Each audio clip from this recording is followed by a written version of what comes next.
कामगार थकलाय, गिरणी कामगार आता संघर्ष करू शकत नाही, ही जी काही भावना किंवा गिरणी कामगारांबद्दल एक सरकारच्या मनात असेल किंवा सर्वसामान्यांच्या मनात एक भावना। आज आम्ही 11 सव्वा 11 जरी झाला असेल तरी सकाळी 9:30 वाजले ते 9 वाजल्यापासून इथं सर्व कामगार 8 ते 10 हजार कामगार या ठिकाणी उपस्थित होता आणि 14, 15, 16 संघटनेचे सर्व प्रमुख मान्यवर या ठिकाणी उपस्थित होते आणि आदरणीय या मोर्चाचं ज्यांच्याकडे नेतृत्व आहे ते आमचे नेते आमदार सचिन भाऊ यांच्या प्रयत्नाला यश आलं आणि महाराष्ट्र राज्याचे माजी उपमुख्यमंत्री नामदार एकनाथ शिंदे साहेब यांनी आम्हाला भेट दिली।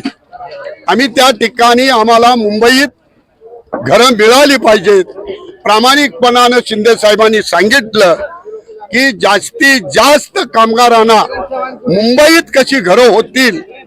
त्या पद्धतीने मी 100% प्रयत्न करतो आणि उद्या तुमचं शिष्टमंडळ प्रत्येक तुमच्या संघटनेचे 2-2 जे लोक आहेत त्यांना घेऊन या। माझ्या डिपार्टमेंटचे जे अधिकारी आहेत त्या सर्व अधिकाऱ्यांना त्या ठिकाणी बोलवतो, शिवना बोलवतील, त्यांचे सचिव असतील, प्रमुख खात्याचे अधिकारी असतील, त्या सर्वांना त्या ठिकाणी बोलवून हा कुठल्याही परिस्थितीत गिरणी कामगारांचा प्रश्न 100% मार्गी लावूया आणि उद्या तुम्हाला मी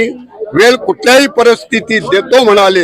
एवढं आश्वासन आम्ही तुम्हाला दिलंय आणि सर्व अधिकाऱ्यांना त्या ठिकाणी बोलवणार आणि त्यांच्या समोर एक ठोस निर्णय काहीतरी घेऊया या पद्धतीचा आमदार सचिन भाऊ आहेर आणि आमच्या शिष्टमंडळाला त्यांनी आश्वासन तोंडी दिलेलं आहे। धन्यवाद। आज दिवसभर आपण पाहिलं असेल की सर्व गिरणी कामगार वारस दूर म्हणजे कोल्हापूर, सातारा, सांगली, रत्नागिरी, सिंधुदुर्ग, रायगड, बेळगाव असेल किंवा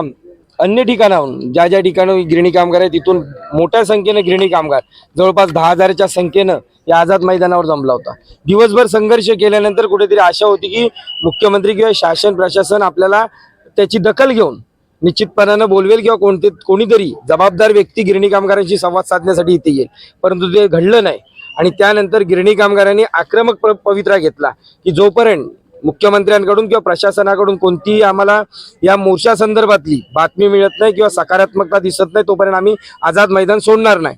थोड्याफार प्रमाणात पोलिसांच्या माध्यमातून कुठेतरी दबाव टाकण्याचा प्रयत्न झाला, परंतु त्याही दबावाला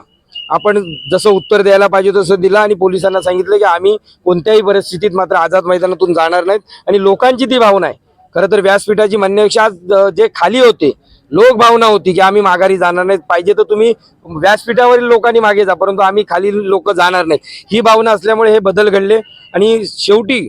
जवळपास 10:30 ते 11 वाजता आज एकनाथराव शिंदे साहेबांशी चर्चा झाली किंवा त्यांनी ते बोलवून घेतलं। त्यांना कळलं की आता ही कुठे थांबवणं गरजेचं आहे, लोक माघारी जाणार नाहीत आणि पुढे वाढू नयेत विषय म्हणून त्यांनी बोलवून घेतलं। त्या बैठकीमध्ये त्यांच्याशी छोटीशी बैठक झाली आणि त्यांनी सांगितलं की मागील जे काही 10 जुलैला त्यांनी आश्वासने दिली होती त्यातली फक्त 17वं कलम हेच फक्त रद्द करण्यात आलेलं आहे, बाकी जी काय त्यांनी आश्वासने दिलेली होती, मग आमचा वंचित कामगारांचा मुद्दा असेल 1981चा असेल किंवा मुंबईतील विविध ठिकाणची जी काय गिरणी कामगारांसाठी उपलब्ध होणारी घरं आहेत त्या संदर्भातले जे काय विषय आहेत ते येणाऱ्या काळात म्हणजे उद्याच एक बैठक बोलून अधिकाऱ्यांकडून तुमच्या समोर तो आम्ही जाब विचारू की बाबा ह्या गोष्टींची तुम्ही पूर्तता का नाही केलीत किंवा ते करण्यामागे तुम्हाला ज्या काय अडचणी येतात हे आपण पूर्ण ज्या काही तुमच्या मागण्या आहेत त्याच्यावर पुन्हा विचार करून गिरणी कामगारांना मुंबईमध्ये जास्तीत जास्त घरं देण्याचा प्रयत्न करू, हे मात्र त्यांनी आज आपल्याला आश्वासित केलेलं आहे आणि त्या संदर्भातली उद्या 4 वाजता ती बैठक बोलवण्यात आलेली आहे शिष्टमंडळाची आणि त्यातही आज त्यांच्या बोलण्यावर निश्चितपणानं लक्षात आलेलं आहे की कुठेतरी सकारात्मकता दिसते, गिरणी कामगारांचा संघर्ष आता त्यांच्या लक्षात आलेला आहे, त्यामुळे त्यांनी ते मान्य केलेलं आहे मनातून की आता गिरणी कामगाराला त्याचा अधिकार मात्र दिला गेला पाहिजे। निष्पक्ष बातम्या, नवा दृष्टिकोन, युवा स्तंभ न्यूज नेटवर्क।